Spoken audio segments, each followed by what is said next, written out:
Products that are labeled made in China can be found in our cars, in our closets, in our cupboards.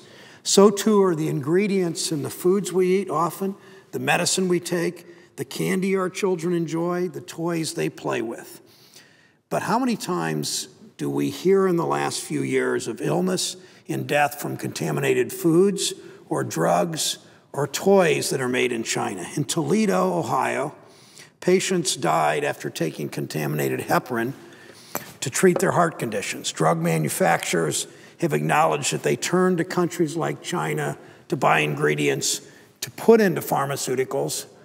U.S. companies often move production to China, buy ingredients there, put these drugs together, sell them back into the United States with ingredients that may not pass some of the safety inspections that they should. One company acknowledged that 17% of its active ingredients in manufacturing are outsourced, often to countries with weaker drug safety standards. When high lead levels were discovered in toys several years ago, I urged stronger oversight to help keep our children safe. 4 years ago, I asked Dr. Jeffrey Weidenhamer of Ashland University in north central Ohio to test lead. He had already begun testing with his students. We asked him to do it again, to test the lead level in Halloween toys, including the cups and the buckets that Ohio children would be eating out of and decorations families would be using that children often put into their mouths during the holidays. He tested products in the fall of 2007 for Halloween, in the spring for Easter toys of 2008. He identified 12 of 97 products were contaminated with high quantities, much higher than what's considered safe by our government, high lead contents on this lead-based paint on our toys. Among them, candy buckets, drinking cups, fake teeth, other Halloween props. In Easter, it was eggs and baskets and other things. It included products bought at leading national retailers. At the same time, it was clear that our trading system, patterned in many ways with businesses following this business plan of shutting down production in places like Rhode Island, where the presiding officer represents, in Ohio, shutting down production in our country and moving it to China, manufacturing there and selling products back here. That trade system has failed basic consumer and public safety standards. There's nothing free about trade that puts children in the hospital for playing with a toy or eating candy or brushing their teeth. That's why Congress passed the Consumer Product Safety Improvement Act. The act sent a simple message to the Consumer Product Safety Commission.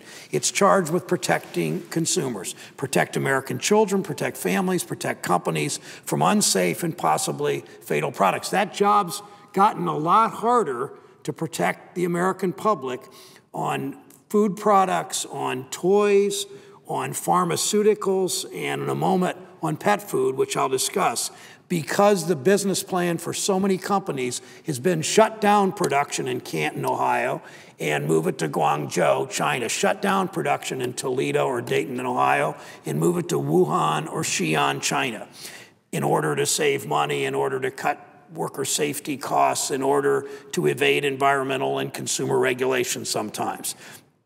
The new law that we passed meant that hundreds of thousands of toys and food and other imports from China and elsewhere can be recalled when they are unsafe.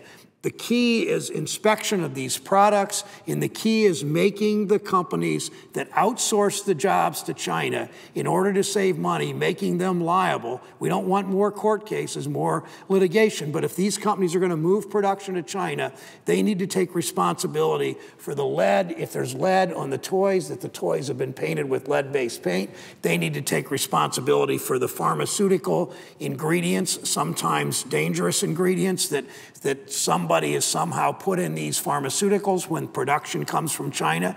They need to be careful about food safety. They need to be careful about treats for pets that have been contaminated. That act has been a success. Last year, Dr. Weidenhamer conducted another test and found no products with painted Halloween items. Found no problems, found no lead-based paint contamination. But there's a gap in our trade system that threatens public health and public safety. We passed a law to close that gap. Public safety benefits, companies are still able to make and sell their products in this free market.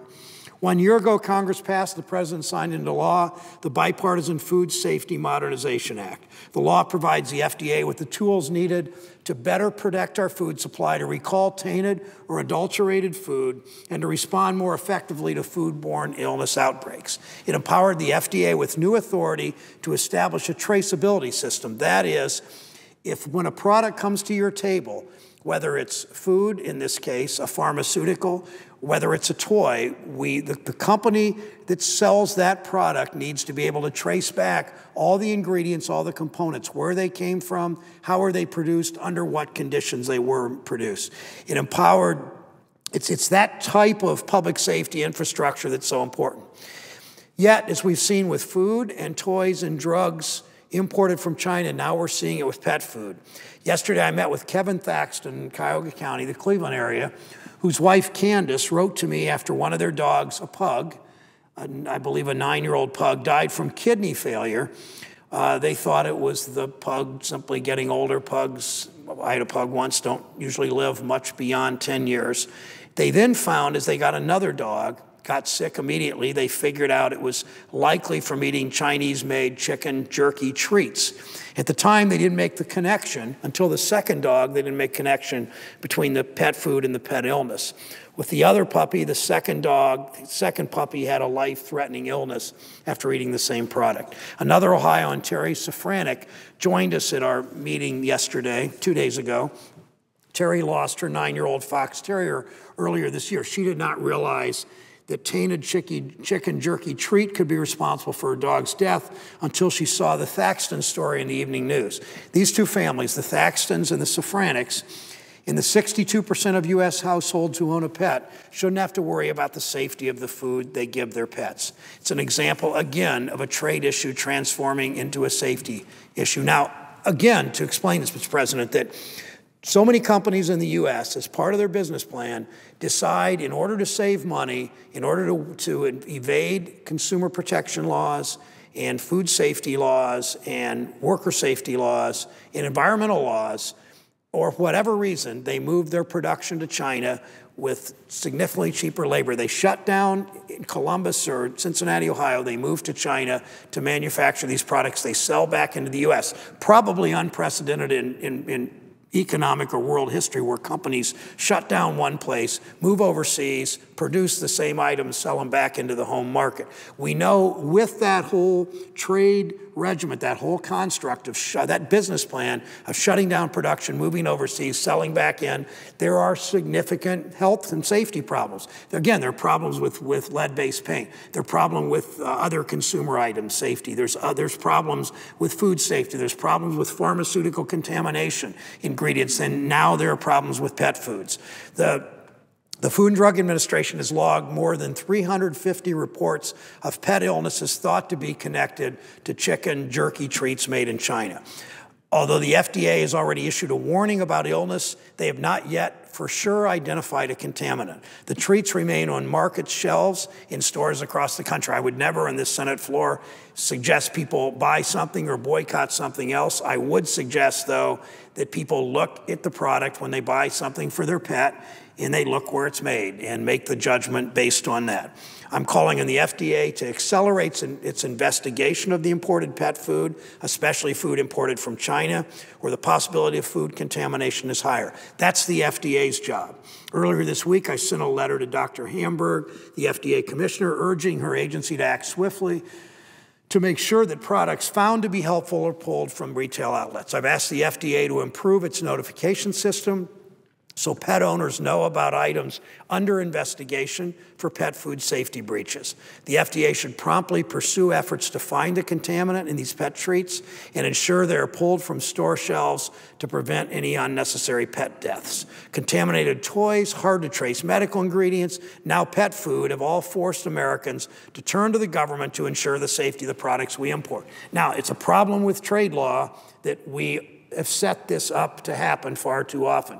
It's an example of when government works, when we stepped in on lead-based paint and kept these products off the market and made sure that products coming in now are safer because we passed the consumer protection revision. It shows that government stepping in the right way can make a difference in the lives, saving the lives of children, protecting people's pets, protecting pharmaceuticals, making sure that pharmaceutical safety is guaranteed as much as possible. We've been down this road before. There's nothing free about trade that undermines basic health rules. There's nothing free about trade that weakens safety rules, the very rules that help keep food safe to eat, water and air safe to drink and to breathe. The FDA should take action now to protect American pet owners from tainted products that can harm the health of their pets. It's been a long time victory for the American people that the air we breathe, the water we drink, the food we take, the toys we buy for our children, the treats we buy for our pets. We have done a good job in this country in the last several decades of the government partnering with businesses to make sure these products are generally safe for our families, for ourselves, for our children, for our pets. Now, because of these holes in our trade laws, these trade laws that encourage companies to go overseas and produce products, sell them back here, clearly has undermined so much of what we've done, accomplished bipartisanly for so many years for the health and safety of the American public. It shows the role of government can be important. It shows that we do know how to do this to protect our families. Mr. President, I urge the FDA to step in here on this issue and help American families. Mr. President, I yield the floor.